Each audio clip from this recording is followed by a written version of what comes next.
I wasn't even invited to my own daughter's wedding in Paris, the same wedding I helped pay for. She didn't call, didn't visit, just sent me a cold email saying, "If you want to be a part of it, you can watch through the Google Earth window, lol." I just replied, "Sure. Enjoy your big day. No drama. No begging. Just peace." Next morning, she wouldn't stop calling. But me, I had better things to do than answer the phone. My name is Margaret Collins. I'm 59 years old, a widow, and I live in a quiet corner of Oregon. For almost 20 years, I've worked as an office manager at a law firm. I raised 2 children. Emily, my 32-year-old daughter, and Luke, who just turned 29. And I devoted most of my adult life to ensuring they never had to endure the struggles I once did. Last Tuesday, everything changed. The shift came in the form of an email from Emily. No subject line. Just her name.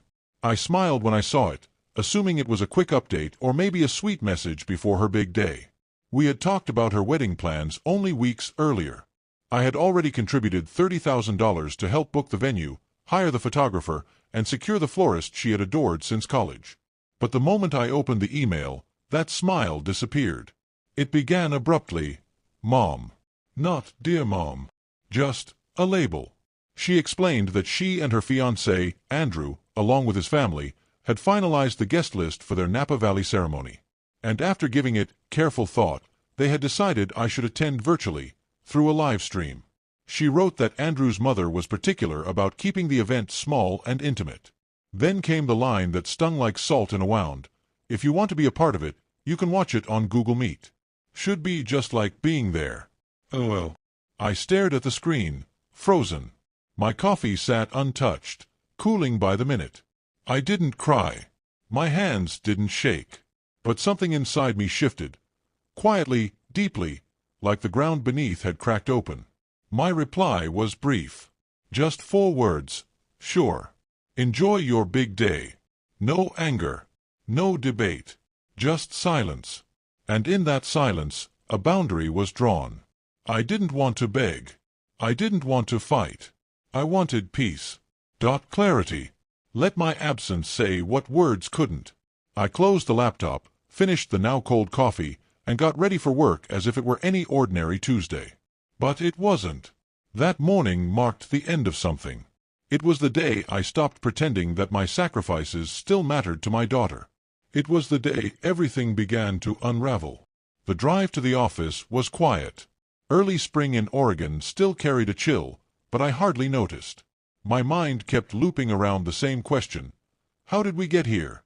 For 18 years, I've worked at Caldwell Walker Law. It's not glamorous, but it's secure.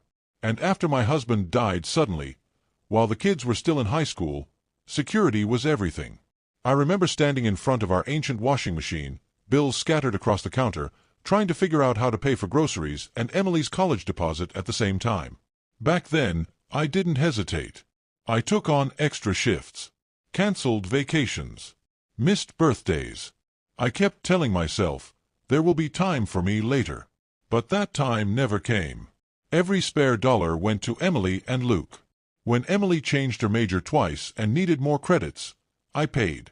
When she took a short-lived job in New York, I covered the deposit and airfare. When she had her second painful breakup at 27, I flew out, held her hand, and made her tea in a kitchen that didn't feel like home. When Luke and his fiancée wanted to buy a house, I co-signed the mortgage and wrote the first $10,000 check without blinking. I never kept a tally. That's what mothers do, right?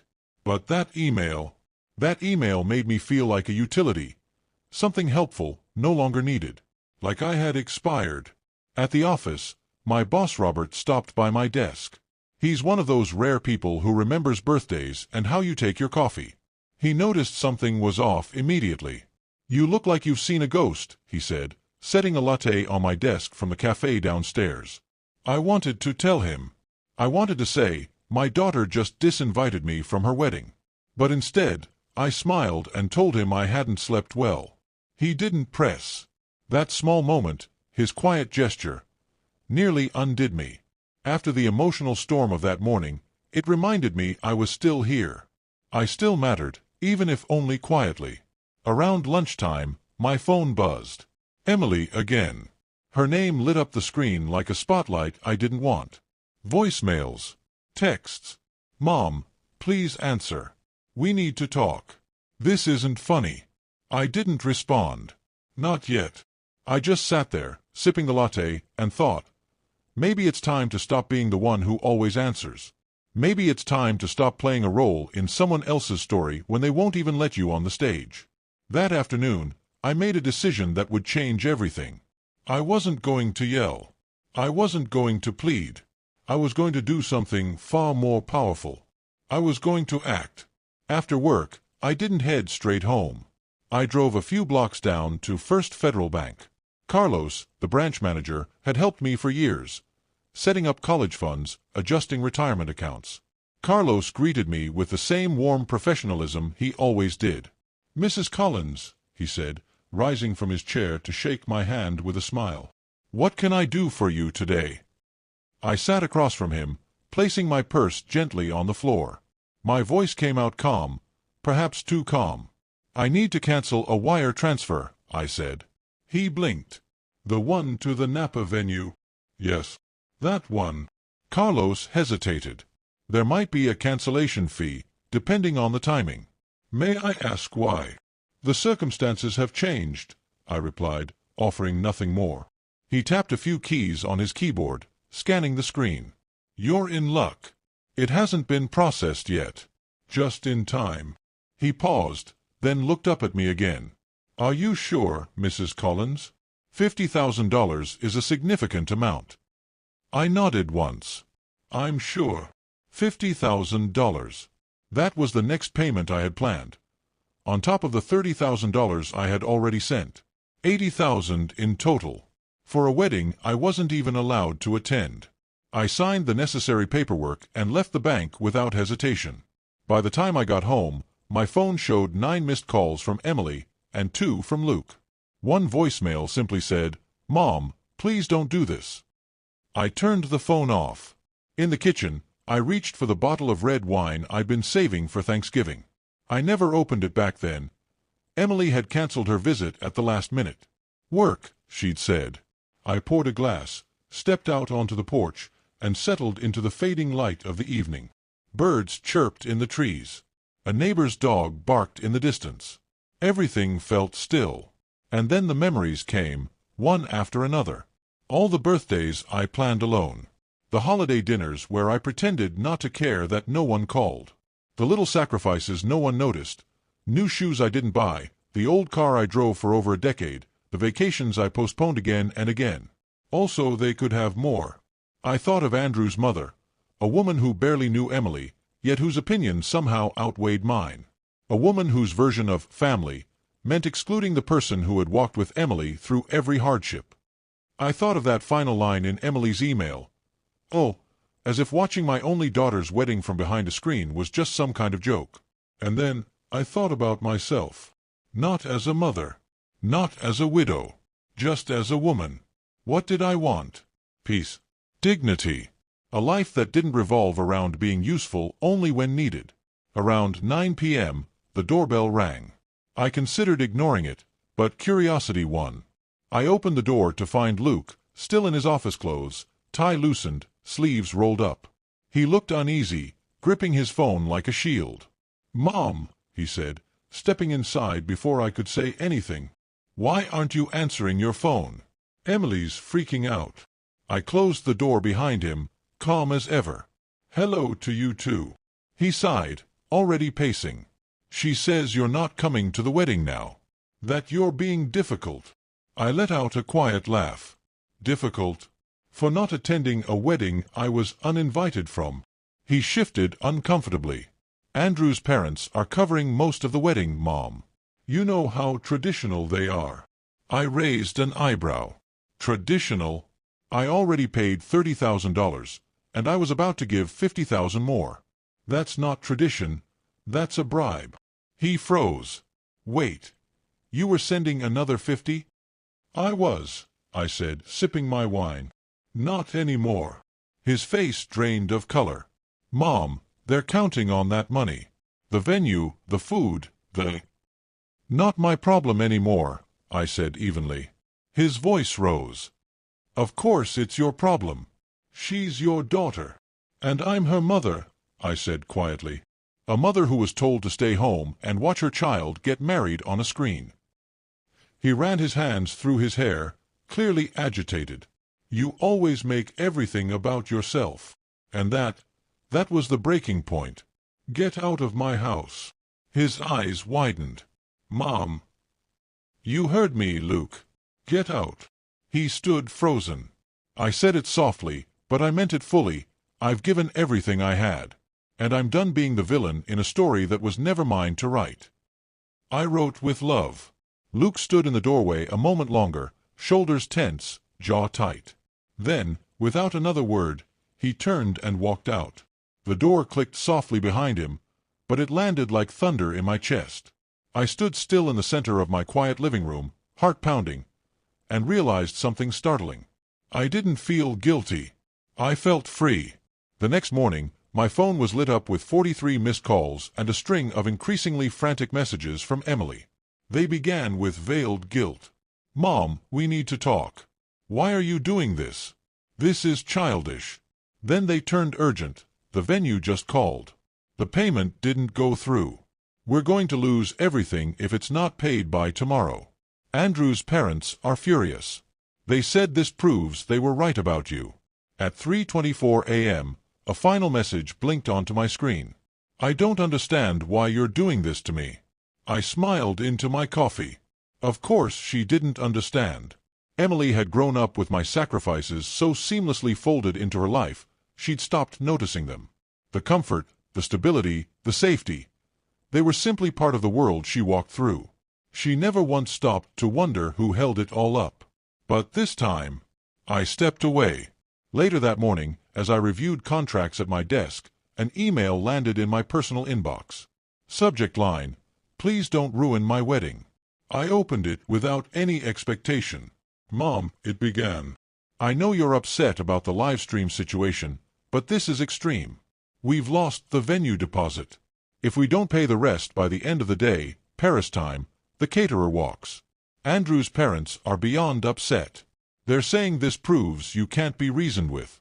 Please don't do this. We can talk about you attending the ceremony, but we need the funds first. There it was. They were willing to talk about letting me come now that the money had evaporated. Not an apology. Not an acknowledgement. A negotiation. As if my presence at my own daughter's wedding were a commodity to be exchanged. I didn't respond. I closed the tab and turned back to my work. Around noon, Robert, my boss, stopped by. Lunch? He asked, holding up a menu. That new Italian place just opened down the street. I almost declined, like I always did. But something inside me shifted. Maybe it was the quiet certainty of the past 24 hours. Maybe I just wanted to sit somewhere I didn't have to be anything to anyone. I'd like that, I said. Over bowls of pasta, he told me about his grandkids, the chaos, the joy, the exhaustion. His voice was soft, real. At one point, he paused and looked at me gently. Forgive me, Margaret, he said. But you seem lighter today. I surprised myself. I told him everything. The email. The wedding. The money. What I did. He didn't flinch. He didn't try to fix it. He simply reached across the table, gave my hand a brief squeeze, and said, Sometimes the hardest part of love is setting boundaries, especially with the people we've given the most to. For the first time in a long time, I believed that, and it felt like breathing. Back at my desk, the calls continued. The texts. The missed voicemails. I didn't answer. I didn't need to. My silence said more than words ever could. That evening, as I pulled into my driveway, dusk was settling over the neighborhood. The porch light flicked on. Everything looked still, peaceful. But someone was sitting on my front steps. As I got closer, I recognized her. Sophia. Emily's best friend since 5th grade.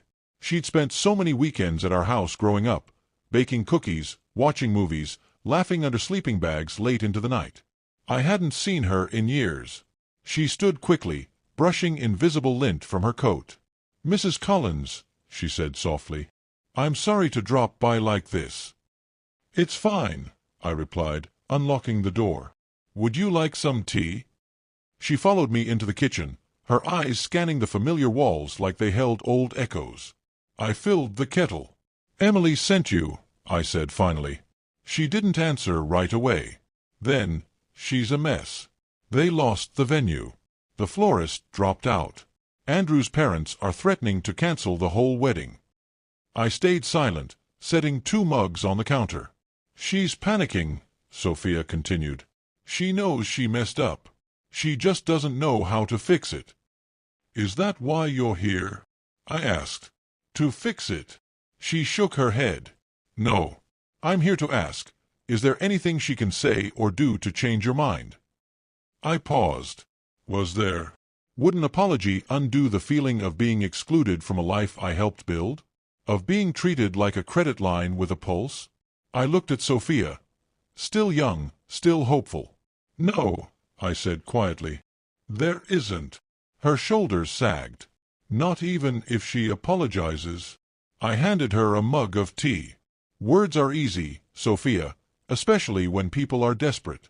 But the people who love you, they don't wait until you stop answering to start seeing you." Sophia looked down into her tea, nodding slowly. "I get it," she said. "Even if she doesn't." "I'm sorry, Mrs. Collins." "You don't need to be," I replied. We stood in silence, 2 women from different generations, connected by one hard truth. Sometimes love has limits. Sometimes the only way to be seen is to walk away. Sophia didn't stay long. She didn't argue. She just thanked me, hugged me gently, and disappeared into the night. And I closed the door. Not just to my house, but to a version of myself I had outgrown long ago. The wedding never happened. Not as they planned. They scrambled to find a replacement venue, but everything was either booked or far too expensive without the money I had once promised. According to Luke, they ended up with a small backyard ceremony weeks later. Just a few relatives and Andrew's parents. I wasn't invited. And for the first time, I didn't need to be. In the weeks that followed, Emily sent one more email. A long one. Emotional. Half apology, half explanation. I read it once. Then archived it. I wasn't angry anymore. Just done. There is a strange kind of peace that comes with letting go. Not in bitterness, but in clarity. For the first time in decades, I woke up not wondering who needed something from me. Not bracing for another guilt trip dressed up as love. Just waking up. Free. I made a new rule for myself. If my presence is negotiable, then so is my effort. I go to work. I read novels. I joined a pottery class. I have dinner with friends who see me, not what I can give them. And I've learned something I wish I'd known sooner. You don't have to burn yourself to keep others warm. If this story resonated with you, share it. Comment below. Don't forget to like and subscribe, because sometimes the strongest kind of love is the one you finally give to yourself.